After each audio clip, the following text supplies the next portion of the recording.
nor sinigang. Liver Aid Silymarin Capsule. Liver Aid. It's liver or lover, boys.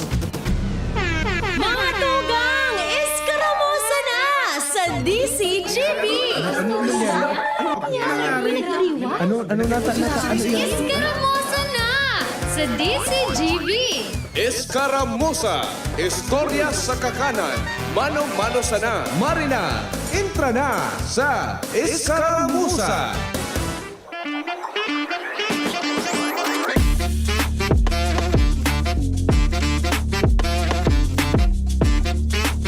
Halat muna, di ka mo magpara iriro dyan. Tatig, o-open ko paan sa kuyang Facebook account digdi sa muyang PC. Sa laog kan sa muyang booth. Tiglalagan ko kaya Kuya Ronald ki authentication na ano po digdi ano so apo duman na pag login ka sa sarong device na unknown. Bigo confirm ko pa siya Kuya Ronald sa kuyang cellphone. Saro ini sa mga features kan Facebook tanganing day kita may mga pagkakataon ba kay Kuya Nal na halimbawa ang sarong account na walat sa sarong PC lalo na itong sa mga mahihilig mag-open ka ito kan mga social media accounts nila sa mga computer shop and then nahahack Kuya Nal kung ano-ano ng mga nudes, mga pictures, mga links ni mga panloloko nagkakagaramit pag-arog ka iyan. Kaya saro yan sa mga authentication and security features kan Facebook. Kaya kayo na, sa kada best na ma-open ako kan sa kuyang account digdi sa digdi sa PC ta digdi sa laog kang booth. Tiga ko-confirm ko pa iyan sa kuyang cellphone. Pero nga ni ikayan, igo pa baganin mga paagi para ma-sure na sa imong account na ika lang ang nakaka-open ka iyan or duman sa imong illusion ko yan na pigtao mo sa password. Kung may mga authentication number, authentication code na pigsisend, duman sa nairehistrong number nindo dyan sa inyong mga Facebook and iba pang social media. Saro yan sa mga paagitanganing maibitaran na magamit and mahakan sa inyong mga social media and day man po yan makapagpa-spread nin mga sala and peking informasyon sa palibot. Kaya ayon pa nga po doon bagakan mga ahensya kan gobyerno iyo po an day makipagtransaksyon ay basta-basta ipagtauan mga personal information kay bahanaan mga password kan sa inyong Facebook maging itong password kan sa inyong bank account posibleng mabiktima kamo kan mga daing kuro kararigos. Uy, bago po palan malingawan pigi-imbitaran mi po kamo na mag-participar dyan sa ngunya na pagkahapon alas 2 iyan sa gigibuhon po na Forum on Natural Family Planning. September 4, dyan po yan sa ground floor kan Ayala Malls, Legazpi. Ini po na aktibidad na ini, pinag-organize siya kan lokal na gobyerno kan Legazpi City Diocese Commission on Family and Life, and Commission on Population and Development o ining POPCOM Bicol, and then ka-partner po dyan an DCGB AM. Kaya pasiriring na duman sa Muya, pasiriring na duman sa Ayala Malls, Legazpi sa Muyang technical and then so IT tanganing mag-cover ka itong event na ito. Just in case na may mga oras po kamo, niya po kamo dyan sa area na iyan, sa Ayala Malls, Legazpi, pwede po kamong mag-sit-in dyan, magdangog sa mga discussion na gigibuhon po dyan, and so mga daiman makapasyar pa siring dyan. Mag-antabay po kamo sa muyang official Facebook page ang DCGB News Online. Pwede po nindong maantabayan iyan duman at taod-taod lang na pagka alas 2 nin pagkahapon. Sabi digdi sa muyang informasyon sa DCGB News Online, ang forum da po na iyan an may temang bakit natural o natural diba? Di ko na sa award. Bakit natural o natural family planning? Tara usap tayo na ang aim po kayan iyuan madiskutir manungod po sa nasabing bagay and itong church teaching on natural family planning and billing ovulation method. An programa Ngunit na pagkaalauna nin pagkahapon itong registration and eksaktong alas 2 gigibon itong invocation, Philippine National Anthem, pagkanta kan Legazpi. Ang welcome remarks iyo po an itatao kan bagong City Health Office Head si Dr. Francis Gerald A. Gomez, and then si Father David Thomas Ramoso, ang Diocesan Chair kan Family and Life, Parish Priest po siya kan San Ramon Nato Parish, dyan po sa Barangay Tagas, Daraga, Albay. And then itong message man ni Alcalde Carmen Geraldine Rosal sa nasabing aktibidad. And then itong forum proper. And dakol ka mo dyan na pwedeng maukudan. Ngunya na pagkahapon, kaya pwede po kamong magbisita dyan. Lakaw-lakawan nindo. Siyempre, hosted iyan po ni Ate Jenny Baliran, and then ni Kuya A, o mas midbid sa totoong pangaran na Mr. Ian Plupenyo. And then si Kuya Mike Dado Uma, bilang former Vice LACO Chair, ma-explain or ilalatag naman ang manungod po sa the Billings Ovulation Method. Alas 2 po yan nin pagkahapon dyan sa Ayala Malls, Legazpi. Kaya saro lang ining aldaw na event. Aldaw half day event lang po ining City Health Office. Katuwang po an Popcom, and then ining Diocese of Legazpi, ining Diocese Commission on Family and Life. And then syempre ang DCGB Legazpi. Kami maduman ka siya? Or taong bahay tayong dalawa? Maduman ika? Sige, ako na lang pala ang taong bahay ngayon. Maray na pagkauto kay Ma'am Tet Aldana Haku. Madam, aram mo, sabi ko nga ni kay Jerome Martinez. So, ay timidig kita. Ang gamit mi kaya digding, camera. So mga digital camera pa bagay ini kan mga nakalisa taon. So updated na camera mi digdi. Dara duman sa Ayala Malls para mag-set up. Sabi ko, hinali ko ma'am Teto sa kuyang glasses. Tagari ako sunod ako sa Indonesia. Tapos nagkataon pa na ang bado ko color pink. Pero nagkikinang-kinang talaga ang pando ko. Pero daiman po okay something na tiglalag dyan. Sabi ni Ma'am Tet, taga MMDA ka po. Maray na pagkauto po sa Ravvax family dyan sa Barangay Sagmin kan Legazpi City. Kung kamo po ang naghahanap nin affordable and talagang proven and tested na bakuna, magpasiring lang kamo sa mga branches kan Ravvax. And maghagad ka mo digdi sa syudad kan Legazpi, kaya tiga tataumanin discount ni Dr. Manny Estepona itong just in case na scratch ka mo or nakagat nin aya. May tigda tao yan na gari siya saday na gari referral itong susalit na papel. Dadarahonin do dyan sa dadarahonin do dyan sa Ravvax. Ma'am Tet, no worries po. Darahon po nyo dyan sa Ravvax discounted ang sa indong mga babayadan dyan. Pero affordable naman po dyan ang mga bakuna. Sabi ni Sir Alvin Uy, good PM po Ma'am Angel. Tama po ang sinasabi mo. Ako po ang lalaking always na naka-DCGB radio. Wala pong minti. Thank you so much po, Sir Alvin. Di ko lang sure, Sir Alvin, kung nagagana pa sa muyang DCGB application. Tapag wara ako nin monitor, duman ako nagdadangog, pa-plug ko lang po sa kuyang headset. Para maski sa inman po ako na lugar, nahihiling ko or nadadangog ko po ang DCGB. Naramdaman ko Kuya Nems po. Kuya Nald out, Kuya Nems in. Siya na po ang sa kuyang kapartner sa Lado Technica. May nabasa ako Kuya Nems kan sarong kan Domingo po bagay. Suka kusugan kan pag-uuran ni ginanamamatayan sa probinsya kan Albay. May nahiling akong sarong post kay sarong persona. Dati siyang empleyado kan gobyerno. Pero di ko aram kung saan na siya affiliated ngunit. Nag-ii daw siya Kuya Nems kan DCGB na automatic baga po kaya na pagsiring ka ito. Nagkakaigo ni special coverage. Pero dahil nga sa explanation man ni VP and kanakalis na aldaw, prior ka ito, nagkaigo man din konsultasyon sila sa mga opisyal.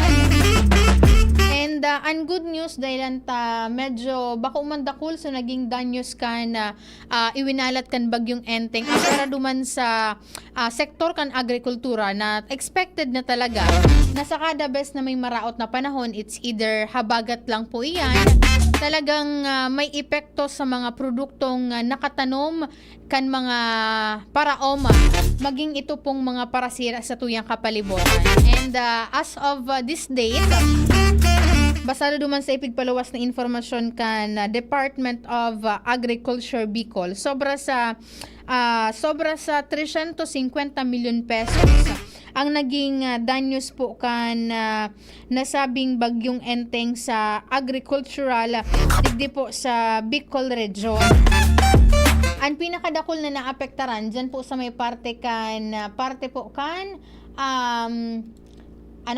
parte po kan Camarines Sur kung saan po tabi mga parayan dyan sa nasabing lugar, iyo po ang grabing na apektoran kaiyan. And baad lamang ining Department of ang Department of Agriculture Bicol magkakaigo sinda or matopo sinda nin mga intervention duman po sa mga naapektaran. Pero ang data kaya hali pa lang iyan sa probinsya kan Albay, Sorsogon, Catanduanes, Camarines Sur and Camarines Norte. And posible or piglalauman pa pong madugangan iyan. As of now, wala pa po nin data hali po sa probinsya kan Masbate. Imagine Kuya Nems, 350 million ang kantidad kan danyos tigdi sa Bicol region. Dakulang bagay na ko ta iniduman sa mga paraoma ta. Bata di pisilo na. And talagang mahal na po ang mga farm input na pigagamit dyan. Tanganing makapag-producer ni na pagkaon po ang sa tuyang mga mahihigos na paraoma sa tuyang palibot. And dyan sa may parte ka na Hoveliar na dangugo kasubago kay Kuya Jimmy na salita, hahagadon ni Alcalde Jorem Arcarangel kan Hoveliar duman sa mga membros po kan sangguni ang bayan kan Hoveliar na mag-legislate and magpasar nin sarong it's either resolution or ordinansa iya na madeklara nin state of calamity. Naman nga ni sa naging epekto, naging danyos kan bagyong Enteng, lalo na po duman sa mga nawaranin resident. It's either partially or totally damaged iyan.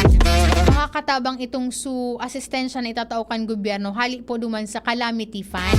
Itong calamity fund na ito, magagamit ito once na na-deklarar na under state of calamity ang sarong lugar.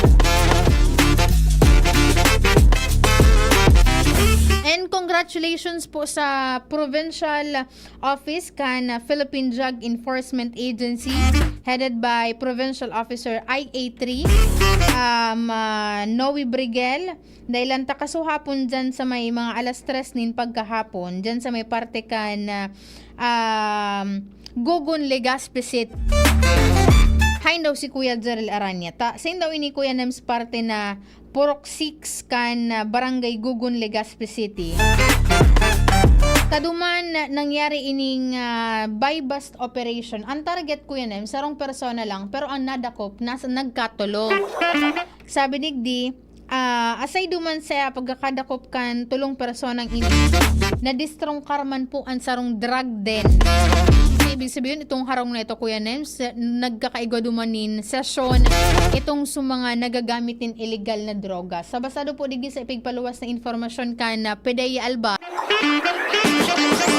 sinda ang lead unit kay ni katuwang po ang PDEA Legazpi City Office and then ining Legazpi City Police Station. Ang mga nadakop, syempre may pangaran ako Kuya Nems, pero dahil siya pwedeng sabihon. Sarong 30 anyos na lalaki, freelance graphic designer, residente kan na sabing barangay. Sarong 44 anyos na on-call construction worker, residente kan na parehong barangay. And then iniigwa po nin pending na kaso, pending warrant of arrest dahil sa kasong frustrated homicide. And then, saro pang 23 anyos na construction worker, residente inikan Purok 5, Barangay 32, San Roque, Legazpi City. Nakuha sa inda, an po ko mas umenos na sa 13 gramo nin pigtutubudan na shabu, na ang kantidad ka ng street value.